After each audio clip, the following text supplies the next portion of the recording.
तो आज मैं थायराइड के बारे में बात करूंगा। थायराइड की बीमारी मतलब कि यहाँ थायराइड ग्लैंड यहाँ गले में यहाँ होती है और ये दरअसल बॉडी के मेटाबॉलिज्म को अफेक्ट करती है पूरी की पूरी। ये बहुत ही इंपॉर्टेंट ग्लैंड है। इसका शेप जो है ऐसे बटरफ्लाई जैसे शेप होता है। ऑफकोर्स बटरफ्लाई नहीं दिखती पर मैं कोशिश करूँ, बटरफ्लाई जैसा शेप होता है थायराइड ग्लैंड का। तो थायराइड से दरअसल लोगों को समस्या होती है, एक थायराइडिज्म और एक हाइपोथायरॉयडिज्म। हाइपोथायरॉयडिज्म में क्या है कि वेट गेन होता है और हाइपरथायरॉयडिज्म में वेट लूज होता है।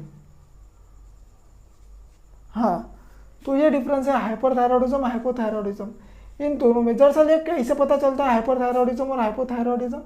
इनमें क्या होता है कि ब्लड टेस्ट कराया जाता है, मतलब कि जनरल थिंग्स बता रहा हूँ, ब्लड टेस्ट कराया जाता है और उनमें T4, T5, TSH, T4 level पता किया जाता है और इनसे पता लगा जाता है कि क्या है और हाइपोथायरॉयडिज्म है या हाइपरथायरॉयडिज्म है। दरअसल मेरे किसी रिलेटिव्स ने मुझे कॉल किया था और मुझे टॉपिक क्यों याद आया, क्योंकि उसने कॉल किया था रिश्तेदार ने कि पेशेंट है और उसे दरअसल थायराइड की समस्या है। उसे कैसे पता चली? क्योंकि वो डॉक्टर के पास गई थी, एलोपैथी डॉक्टर के पास, मॉडर्न मेडिसिन। तो मैं आयुर्वेद की पढ़ाई कर रहा हूँ। उसने सोचा कि चलो इनके पास कुछ है तो इसे फ़ोन लगाया जाए और बताया जाए। उसने कहा कि उसे थायराइड की समस्या है। सिम्टम्स थायराइड की समस्या है क्या है? वो दरअसल कभी कभी उसकी नींद पूरी नहीं होती, कभी कभी कुछ हो जाता है तो उसके गाल जो है सूजन आ जाती है, इन्फ्लामेशन। उसके आंखों पर सूजन आ जाती है, इन्फ्लामेशन। आंखों पर ऐसे पफी फेस हो जाता है, आईज और ऐसे चिक के नीचे ऐसे थोड़ा सा इधर पफी फेस हो जाता है।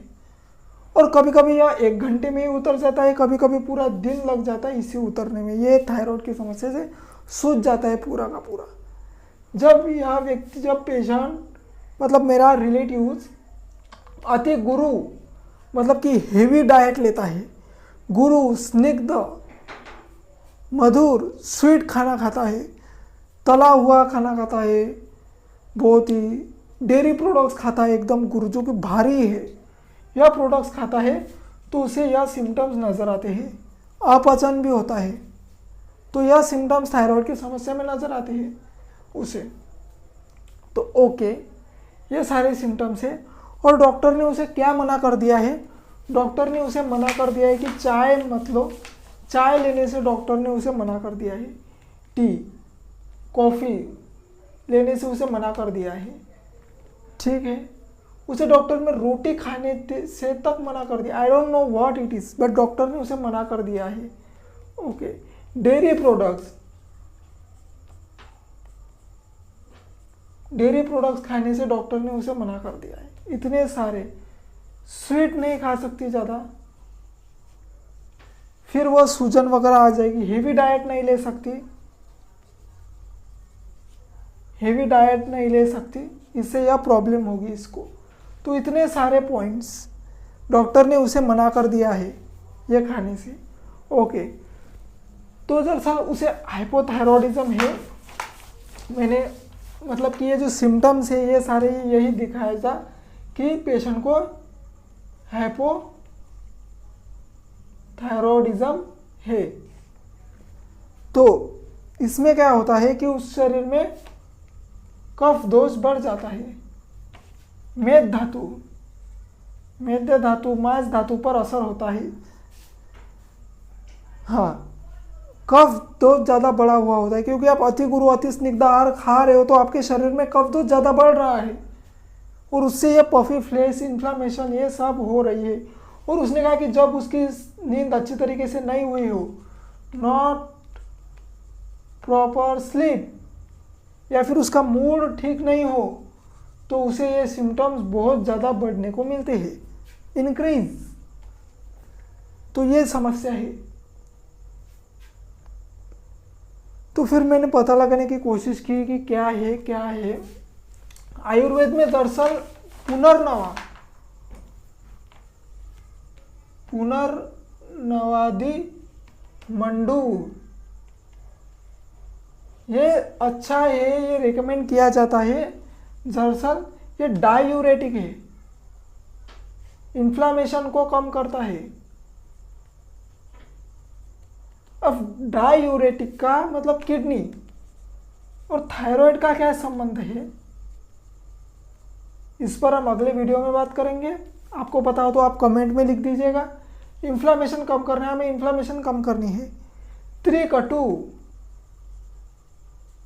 त्रिकटु चूर्ण, ये भी थायराइड के लिए, हाइपोथायरॉयडिज्म के लिए अच्छा है, त्रिकटु। और मेथी के दाने, स्पिनच सीड्स, मेथी के दाने, स्पिनच मतलब पालक होता है या मेथी होता है, स्पिनच मतलब पालक या मेथी। आई वॉन्ट टू नो, ये डॉक्टर होके भी मैं थोड़ा सा इसमें कन्फ्यूजन हुआ, I am sorry, but point is the मेथी के दाने अगर भिगो कर रखे और वह खाए तो इन्फ्लामेशन कम होगी। तिक्ता रस होता है, कंट्रोल करता है वो इन्फ्लामेशंस को, सूजन को, शरीर में कफ दोष कम करता है, उष्ण होता है। पर यह ज़्यादा भी नहीं लेना है क्योंकि यह उष्ण है, उष्ण होने से यह पित्त दोष को बढ़ाएगा। तो मेथी के दाने, पुनर्नवादी मंडूर और त्रिकटु ये सबसे अच्छा है। शतावरी भी बेस्ट है इसमें। तो ये सब सारी चीज़ें हाइपोथायरॉयडिज्म में जो मैंने स्टडी की है। हाँ, तो थैंक यू, इतना ही है हाइपोथायरॉयडिज्म के लिए। सबसे ज़्यादा जरूरी है कि हेल्थ इज़ द वेल्थ, हमें हमारी हेल्थ की तरफ ज़्यादा ध्यान देना है। अगर हेल्थ ही हमारी सही नहीं होगी तो हम किसी भी चीज़ में मन नहीं लगेगा, हमारा वर्क में काम नहीं लगेगा, स्पिरिचुअलिटी की तरफ काम नहीं लगेगा, मतलब कि वर्क करने में या फिर सेल्फ में हमें हेल्थ चाहिए। Health is wealth.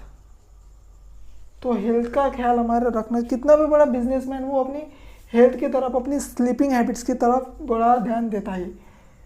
अगर हम अच्छी तरीके से, प्रॉपर तरीके से रेस्ट ना करें तो हमारा कोलेस्ट्रॉल लेवल 7 दिन के अंदर बढ़ जाएगा। अगर 7 दिन हम लगातार रात में अगर जागरण करते हैं तो हमारा कोलेस्ट्रॉल लेवल इंक्रीज होगा। या फिर हमें प्रॉपर स्लीप नहीं मिली, 7 घंटे से कम, 4 घंटे से कम स्लीप मिली तो हमारा कोलेस्ट्रॉल लेवल इंक्रीज हो जाएगा। कोलेस्ट्रॉल लेवल अगर इंक्रीज हो जाएगा तो हम डायबिटीज़ होने के बहुत ज़्यादा चांसेस है। डरा नहीं रहा हूँ, पॉडकास्ट में सुना है मैंने। अगर सही सुना है तो आप रिसर्च करिए, आप देखिए, 7 दिन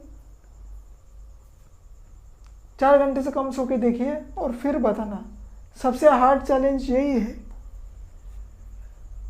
मतलब भाई कि ये कोई मजाक बात नहीं है कि हम हमारे डेली रूटीन के साथ, और स्लीप जो है नेचुरल है, नेचुरल चीज़ों के साथ हम अगर कम ज़्यादा करते हैं तो डेफिनेटली इसका असर हमारे बॉडी में आएगा, बॉडी को दिखने को मिलेगा ही मिलेगा।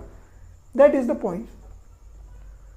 सो ये है सारा खेल। तो स्लीप की तरफ हमें ज़्यादा ध्यान देना है। और मैंने आपको बताया पुनर्नवादी मंडूर, शतावरी, त्रिकटु और मेथी के दाने, अगर ये आप लेते हो चीज़ें तो इनसे डेफिनेटली आपको बेनिफिट मिलेगा। कितना मिलेगा और ये कितनी इफ़ेक्टिव चीज़ें हैं, अब ये तो मैंने खुद करके नहीं देखी या फिर पेशेंट को टेस्ट करके नहीं देखी, लेकिन सारी रिसर्च और स्टडी यही बताती है आयुर्वेद में। तो डेफिनेटली अगर आप एलोपैथिक दवाई लेते भी हो तो इसको साथ में लेके चलना है, या फिर इसको भी अगर लेते हो तो ओके, आपको डेफिनेटली असर दिखने को मिलेगा ही मिलेगा।